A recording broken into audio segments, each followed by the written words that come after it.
that is also where I met my husband. Close your eyes and imagine living a life you love, unapologetic and unbothered, free from daily microaggressions from Karens and Kens, free from the fear of police brutality and systemic racism. Wouldn't that feel amazing? Now open your eyes. What if I told you that it's possible? Hear inspiring stories and get the actual blueprints from brothers and sisters of the diaspora who are living out their wildest dreams abroad. You've heard the term, now be inspired by the movement. I'm Krishan Wright, and this is Blaxit Global. I am super excited for this episode of the Blaxit Global podcast. And if you've been listening for some time, you might be familiar with my next guest. Esther Milanzi is a writer, creative, poet, tiny fiction writer, cat mom, space holder, rest advocate, coach, and wife. Her passions are bountiful. And in addition to all that, she's my accountability partner. And I am so excited to have her on the show. Welcome to Blaxit Global, Esther. Oh my gosh, Krishan, thank you so much for having me here. I'm so excited and a little nervous, but I'm really grateful for you for hosting me. And I'm so happy that we're accountability partners. And yeah, I'm excited. Oh, yay.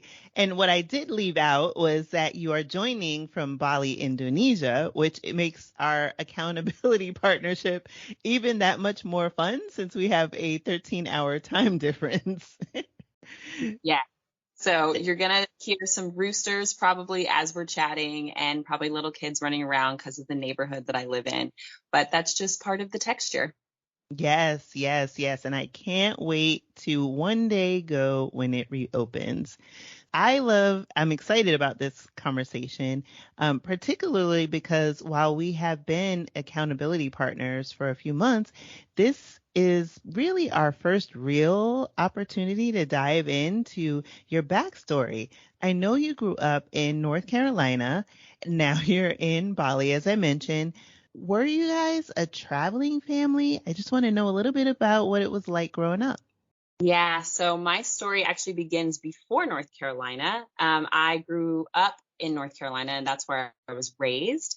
But I was born in Salt Lake City, Utah. Half my family is Mormon. The other half of my family is Christian and Catholic.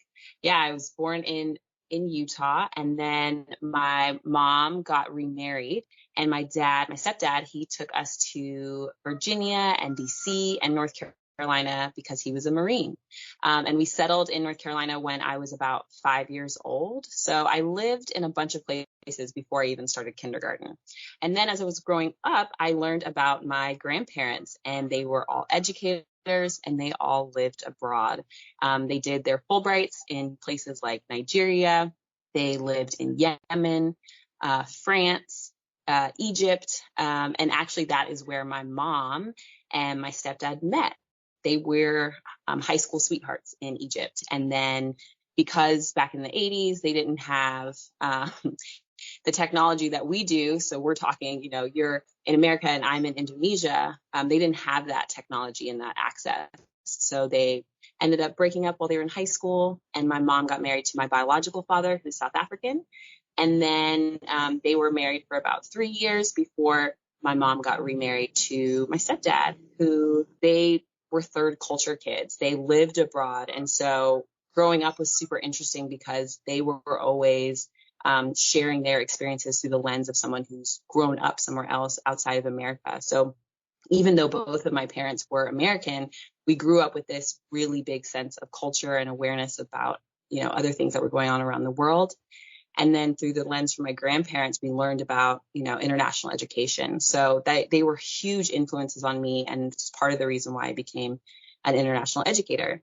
So I went to the University of North Carolina at Greensboro in undergrad, and I had the focus of political science because I wanted to be an international refugee lawyer. And then, graduating from college, I moved to DC and then was really like, okay, the political world is hard. Being a lawyer would be really difficult.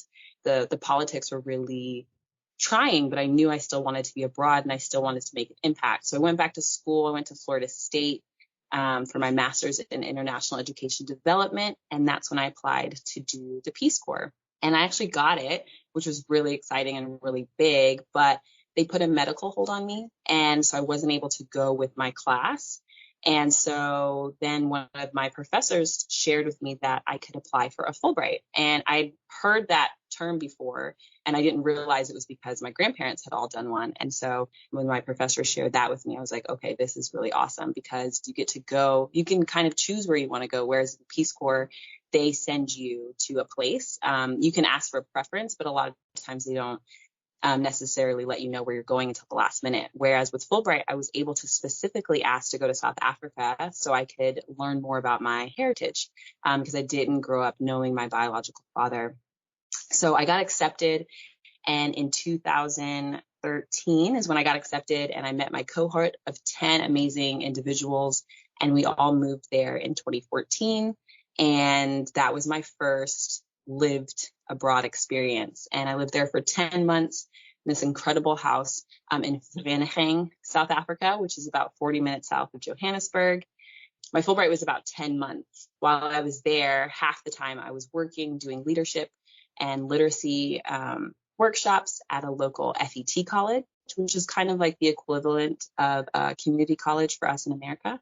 Then the other half of my time, I was meeting my family. So my biological father had already passed, but I got to go to his grave and meet my siblings. I had a brother named Rogers and a sister named Elizabeth. And when I went up to our hometown of my family, they had this amazing, massive welcome home party for me. There was like 50 relatives. They had shirts on. It said welcome home, had my name on it. I mean, it was like out of a movie. I was just bawling the whole time. And really, it was hard for me to even process what was going on. But then I got to go to my father's grave and really dealt with a lot of healing. And I started journaling and blogging about my experience. And it's actually when I fell back in love with writing. And I entered a 3-day writing competition with my housemates.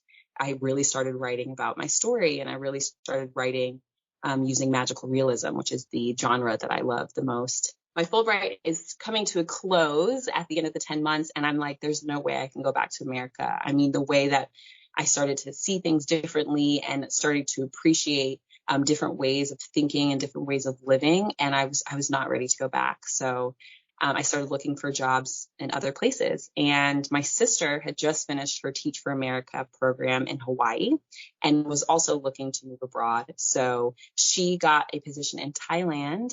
And so I decided to look for a role in Thailand as well. I found a position at a really small, intimate kindergarten and after school program. And so I applied for there, even though I'd never worked with young people in that way.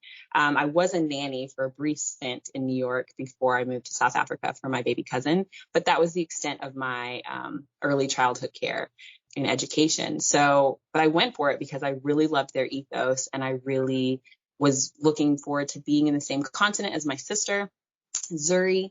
And then also, wanted to try out a new place. So I got the role, and my friends and I did a brief stint in India before we went our separate ways. And then I moved to Thailand. And so South Africa was my first time living abroad, but I went with a group. I went with, government support, and I went with a lot of structure. And then moving to Thailand was really when I was kind of going on my own. Even though my sister was going to be there, we were having to navigate everything for ourselves. And what we found out when we got there is that Thailand is massive. So we had no idea how long Thailand was. And with the role that she took, she was doing a teaching certification for ESL. She had to do a training in Bangkok, which is kind of in the center. And then they were going to place her. Whereas I found a school specifically where I already knew where I was going to be teaching. And it was in the south of Thailand, about 3 hours from Phuket. We found out that she got a role in the north of Thailand, which is right on the border of Laos. And it was about a 20-hour drive to get to each other. So, and in terms of flights, it was 2 1-hour flights to get to each other. So we ended up seeing each other probably like once every 2 months. But it was still really nice to be able to be on the same time zone, to be able to share different experiences about learning the language and the food and the education system over there. It was a really great bonding experience for us in our adulthood. That is also where I met my husband. So I'd been living in Thailand for maybe 6 months, and one of my friends, he was from Canada, and he told me, like, listen, you have to meet this guy from Fayetteville, North Carolina. He's got a fro. He's really cool. He's really chill. And you should have seen my face. I was just like, okay, so you want me to meet the only other Black person in like our towns? Because we lived in these really small towns. There was maybe about 80 expats in each town. There was this beach in between the two towns. So the two towns, I lived in Suratani, and Lo, my husband, he lived in Nakhon Tamarat, which is about 2 hours away. There was a little in between beach town where all of the expats would go and hang out at this reggae bar called Jambe. Yeah, my friend Maddie was just like, you got to meet this guy. And I was like, I'm okay. Like, I'm not trying to just meet somebody just because they're a person of color. Like, I love that, and that's awesome. But like, I feel like you're intentionally just trying to like match make us. And then we ended up meeting, and we hit it off right away. We bonded over anime and traveling and music and just all sorts of things, literature. And we both had a lot of the similar reasons why we wanted to leave America and similar reasons why we wanted to leave North Carolina. Developed a really strong friendship. I pursued him romantically, and the rest is kind of history. We ended up getting married there at the same beach where we met a few years later. But yeah.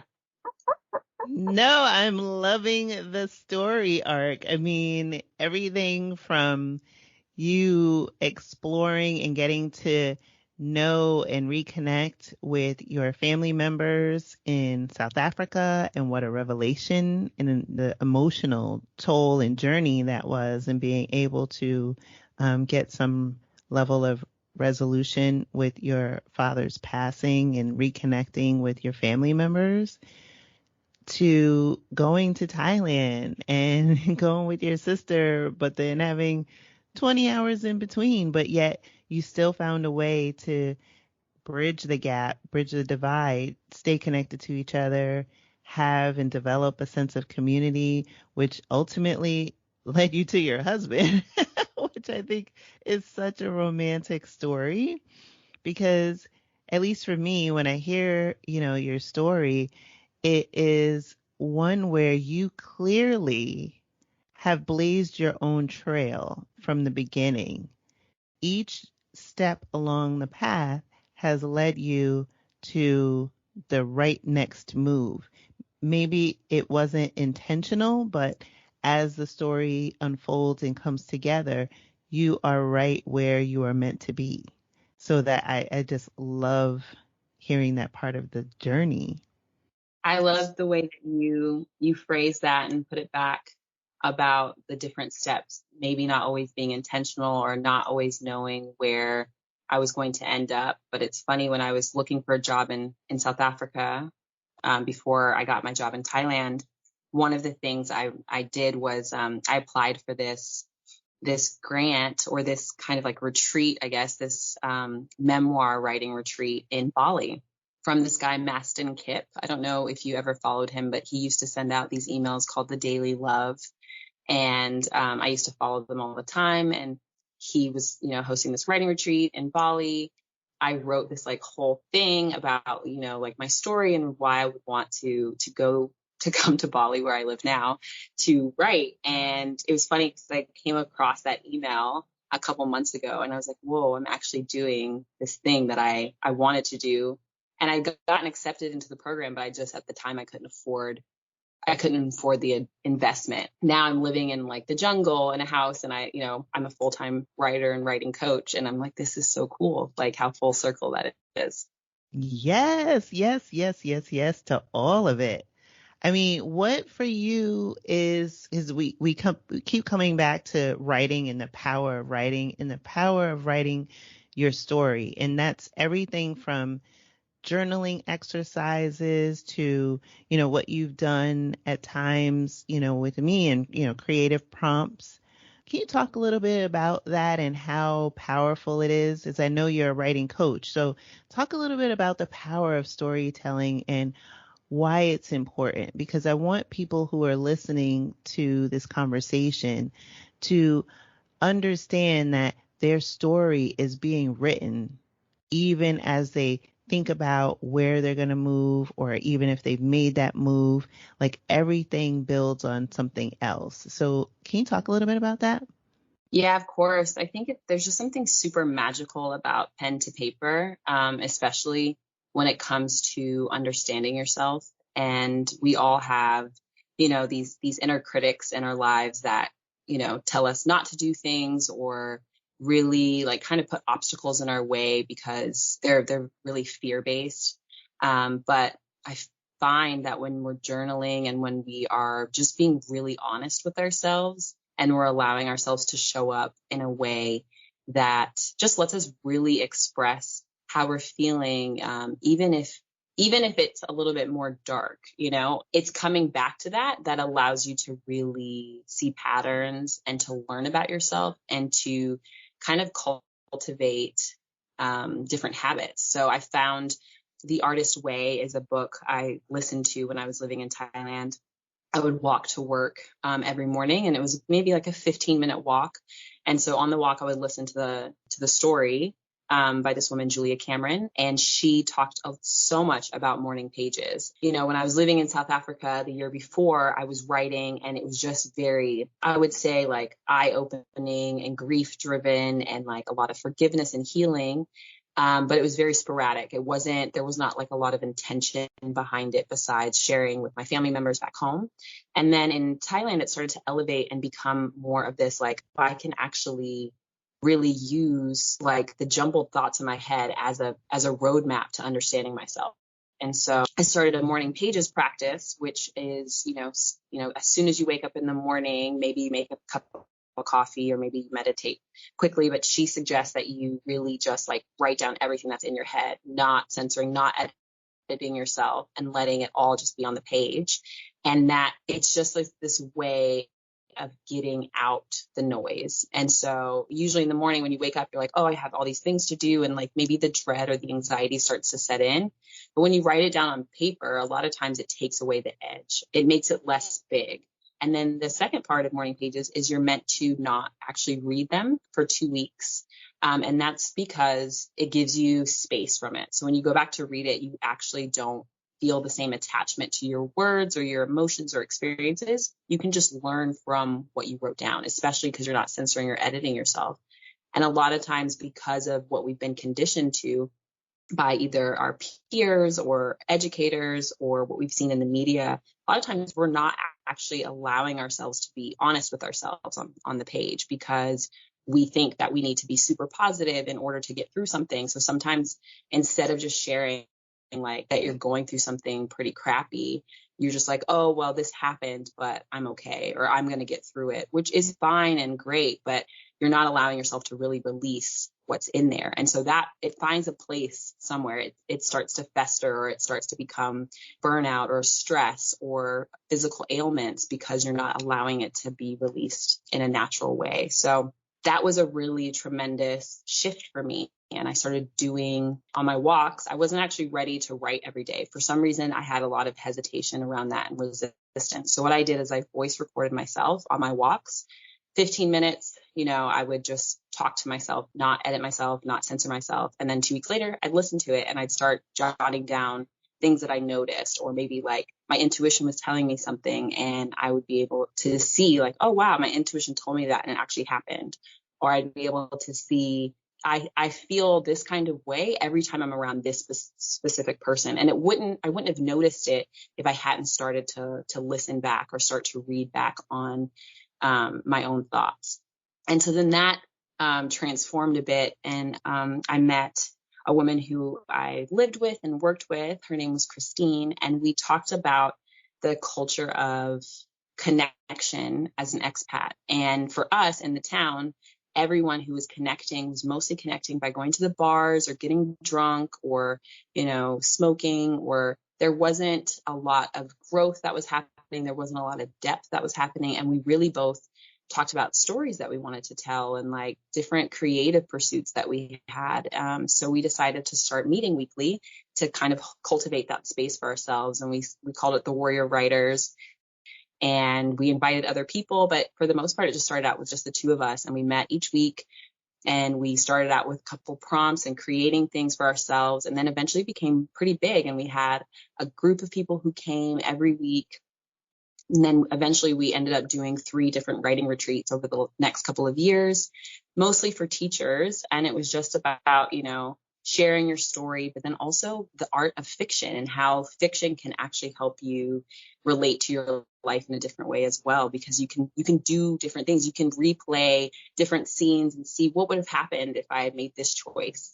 And you can do that with your characters. So it was super fun and amazing. And then I went on to teaching writing in schools in Vietnam, and then now in Bali. I was teaching at the Green School for the last 3 years before this last year when I took off. And I was teaching a novel writing program with students. And, at the end of this last year, one of my students dropped off a book that she wrote in my class and published. And it's just like really awesome to be able to see the power it has even on young people. And now I'm coaching writers through writing their memoirs. I was just telling you before we got on the podcast piece I was doing a coaching call with a woman who's writing her memoir, and it's just such a healing journey for her to be able to go back through the different lessons she's learned, through the different people she's interacted with, and just kind of how we are shaped by our environment and the people who are around us. And the writing process has been such a great way for her to go back in a safe way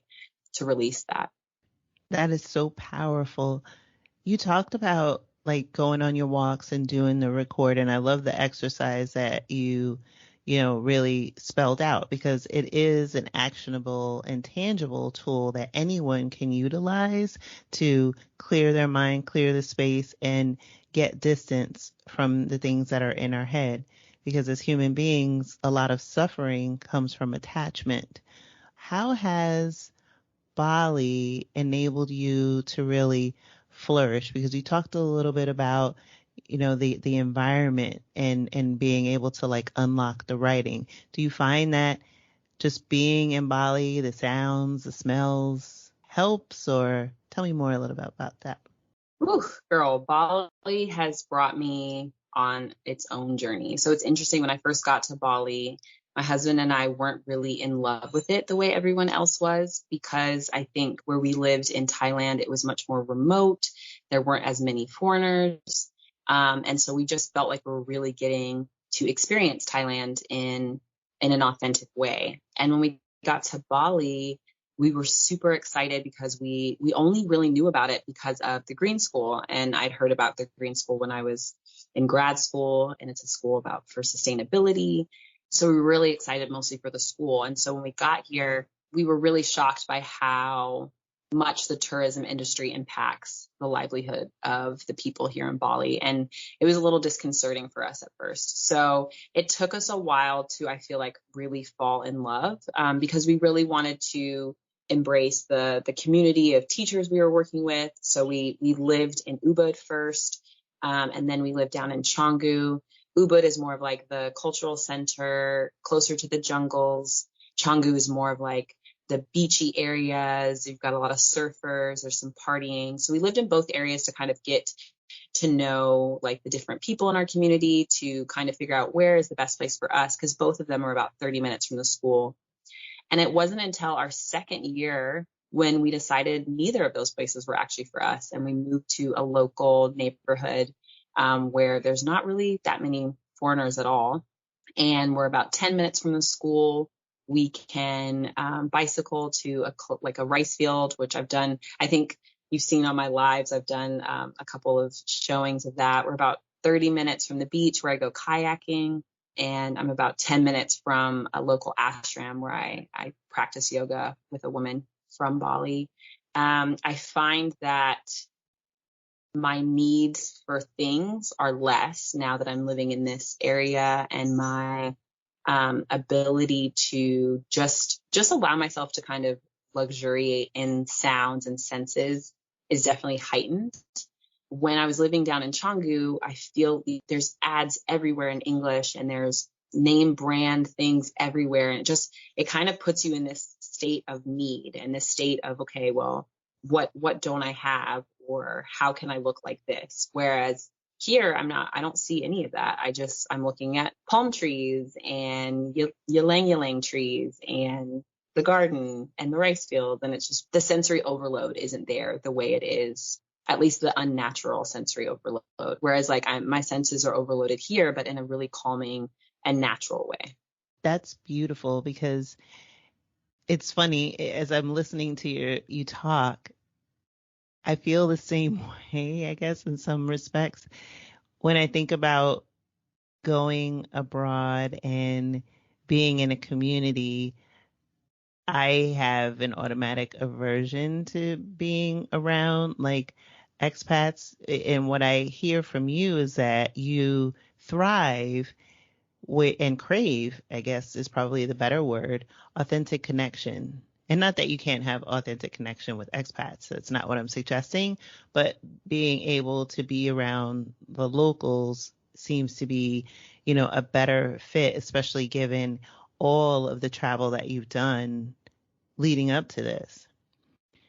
One thing that strikes me about you is that you are definitely, in my view, an empathic creative. When I was reading your bio, you talked about what we have all been encountering over this past year and a half, the pandemic. What struck me is you believe that the world is in a deep state of PTSD. Can you talk about and explain in your mind what that really means? And then also ways in which, in your opinion, we can start to heal? What was really striking to me during the beginning is just kind of watching the fear transmit from person to person. So we have the actual virus that's happening physically. And, we're tracking the data and we're seeing that. And, we're inundated with the news of that on media. But I think that when you zoom out and start to look at what was happening emotionally for people and mentally for people, is fear was becoming so permeated into our interactions with each other. I would call home, and instead of having a like, hey, how are you? Or like, hey, it's good to see you. Or just like even doing the basic greetings, it would be, what are your numbers in Indonesia today? Or what are you going to do if a vaccine gets available? Or it's just everyone's cutting to these very intense lines of questioning. There's not a lot of space to not think about what's going on. In a lot of ways, it started to become, a norm to be afraid, a norm to assume the worst about someone else if they are not believing in the same thing that you believe. And a lot of division and divisiveness started to permeate conversations. As a space holder, as a coach, as an educator, one of the things that I learned early on in my training is that when you are defensive or when you are on the offensive, really when you're starting a conversation, you're not going to get anywhere with someone if you don't have the intention to listen and hold space for the other person. So I felt like during this last year and a half, trust was broken with a lot of different relationships, regardless of what the past relationship had looked like.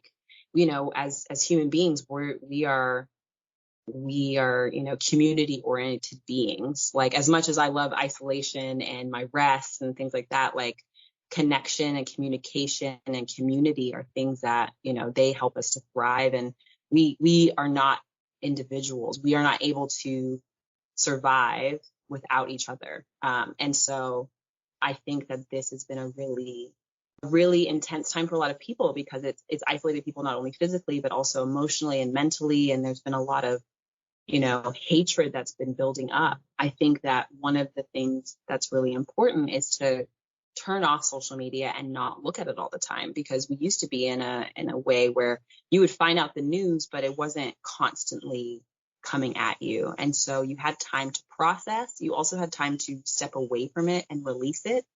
And now, if you want to, it can be a part of your background noise. You could have the radio on or the news on as you're cooking. You can be looking at, Instagram and see when you scroll the stats, if you're following all of those different types of accounts. And so it just brought to mind that we don't have a lot of mental health practices in place as individuals, as a society. So, and by that, I mean, like, we don't talk enough about like how we can create pauses for ourselves and how we can create boundaries for ourselves in the education, in the traditional education sense. Places like Green School and different forest schools and different schools that focus on mindfulness do really try to incorporate ways for kids to regulate their emotional well-being and mental well-being, but that's not something that is the norm at the moment. So a lot of people are left really in reactive, trying to respond and trying to heal themselves after the fact. Whereas I think that moving forward, what's really important, especially as we're in this huge transition phase, is focusing education on how to help kids learn how to create boundaries for themselves and learn how to create emotional toolkits where they are able to understand their own emotional patterns and how it differs from others and how their interactions with the world is going to affect them as they get older. A lot of us, I feel like, when you look at memes about millennials, it talks about this really stressed out generation. And I think that we also have this like really huge awareness that I feel like generations before us didn't really have the space or time to say no to things and to kind of debunk the traditional methods of making money and career paths. And I think that this is a really important time to implement, mindfulness practices and well-being practices and making this like hustle culture a thing of the past and finding ways to take care of each other as a society versus that competition mentality and like the capitalist mentality and the materialistic mentality, and just really finding ways to do preventative measures versus just always reacting. Yeah, and I hope we all can get to that place. One thing that I have seen as we, continue to go through this pandemic, I mean, Bali is in lockdown, but one thing that I see is more of a discussion around mental health. We're seeing it with athletes talking about, performance and the stress. And we're seeing people who are seeking out mental health, even in the form of self-care, taking a pause from social media, taking a pause from their social media accounts in whatever form or fashion, employers giving wellness days. I want to see more of that because, to your point, there is a collective trauma that we've all encountered. Everyone's processing or dealing with it in different ways. And so to shift from that reactionary kind of response to a response that is really rooted in having greater compassion for oneself as well as the rest of humanity will inevitably allow us all to get to a better place and a better space. So I love this dialogue that we've had on this topic. So I want to shift a little bit because I teased it in our intro. We're accountability partners in Tamika G's program, Project U. For those of you listening, know that Tamika was episode 20. You, as well as Tamika and Deirdre, who was episode 2 from season 1, were part of a co-working house. I want to talk about this like next level in co-working and creativity because I want to understand and unpack, what that is like, because being able to be around a bunch of different creatives and also not only just different creatives, but some of you are from different countries of origin, etc., different businesses. Can you talk a little bit about what that community or what that time was like? So actually, that was probably the coolest thing that I've done in a really long time. And the three of us and Tamika G's business partner, Whitney, we were all in Lombok, Indonesia, which is an island close to Bali. We were there in 2019 visiting our friends who'd opened up these beautiful domes called Makalele domes, and they were just opening it and wanted us to come and test it out. And so we all went and we just had the best time. And we just, we were just daydreaming in the pool about like what our lives were going to look like and like all the different things we wanted to do. And we were like, how cool would it be if, one day we were all like living together or we come back or, so fast forward during the pandemic. And we're all in different places around the world. And we started having like weekly check-ins and just kind of like catching up with each other and making sure we're doing okay and kind of emotional well-being check-ins. And then Tamika recommended that we read this book called May Cause Miracles by Gabby Bernstein. So it had like journaling prompts and meditations, and it was a 40-day challenge. And we did it and we checked in with each other about magic that was coming into our lives. And then things started to open up again. And we were like, what if, when Whitney and Tamika come back to do some of their work, we get a house together for a couple months and just like create together and make intentional schedules and just like grow together. So that process started in like October of last year.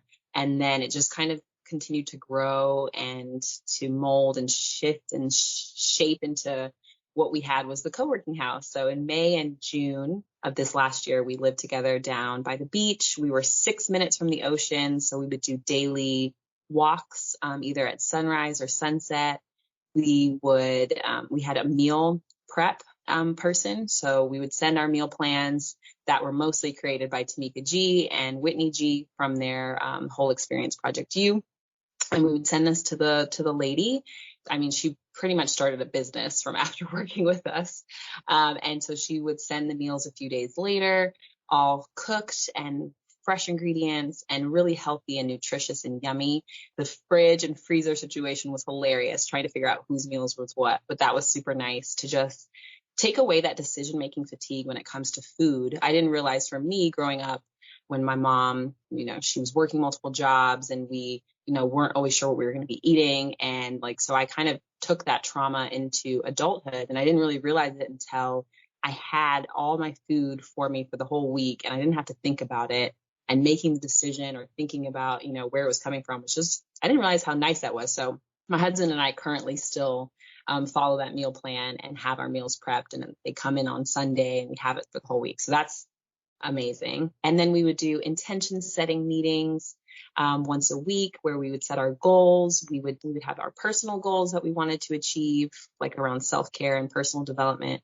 We would have our professional development goals that we would want to achieve. And then we would have our community time goals that we want to achieve. So we would suggest different things like paint nights or writing nights or learning about crypto or, going bowling or go axe throwing, trying out different restaurants in town.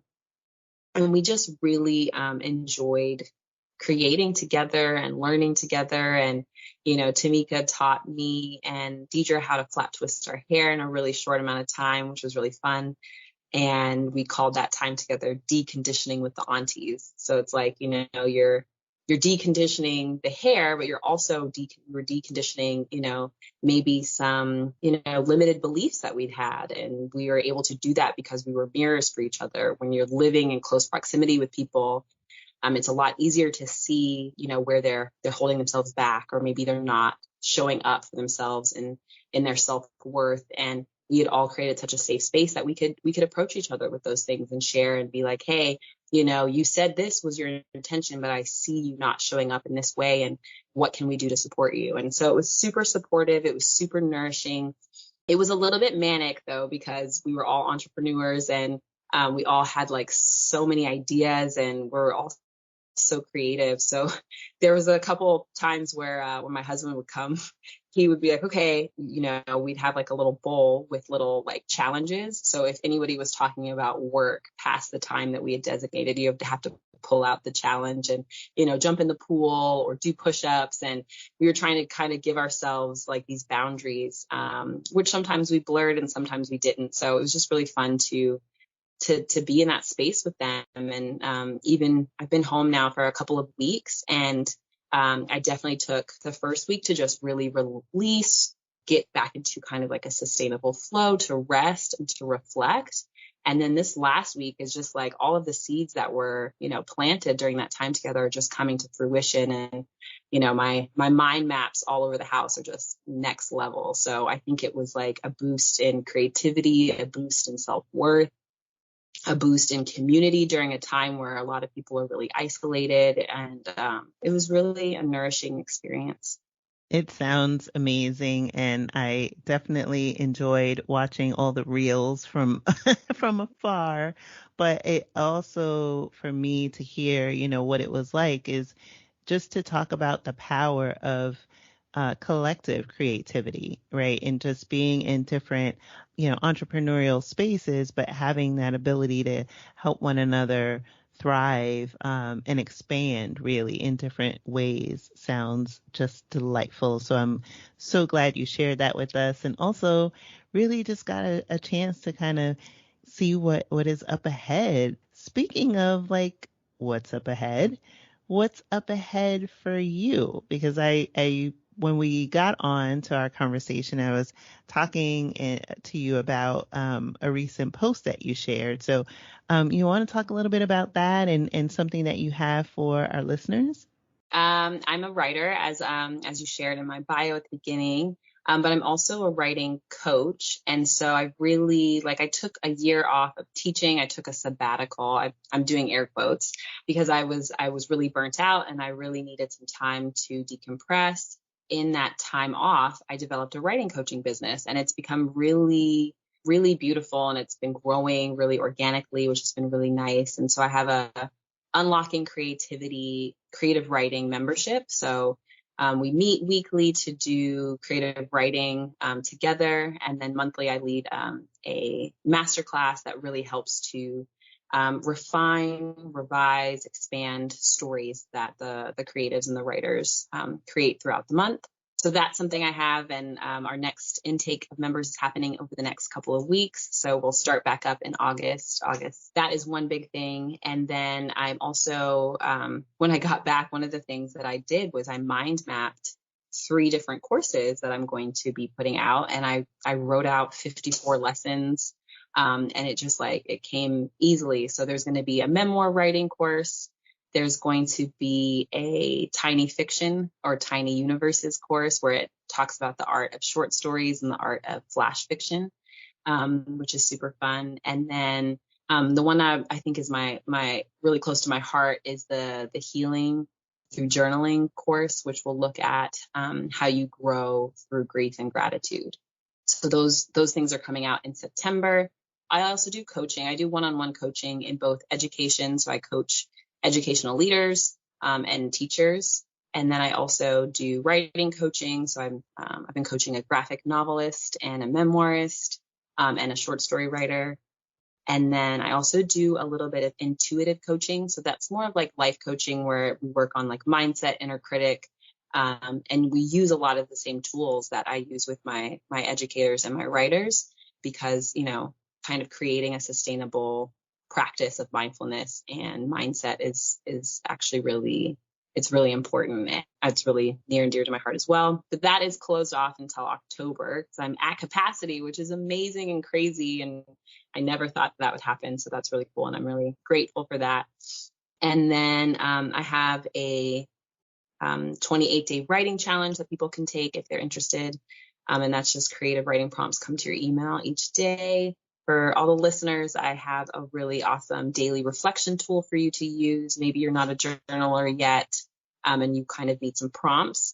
It's a great exercise, and you can just take 5 minutes to answer the questions each day, even in the morning or maybe in the evening.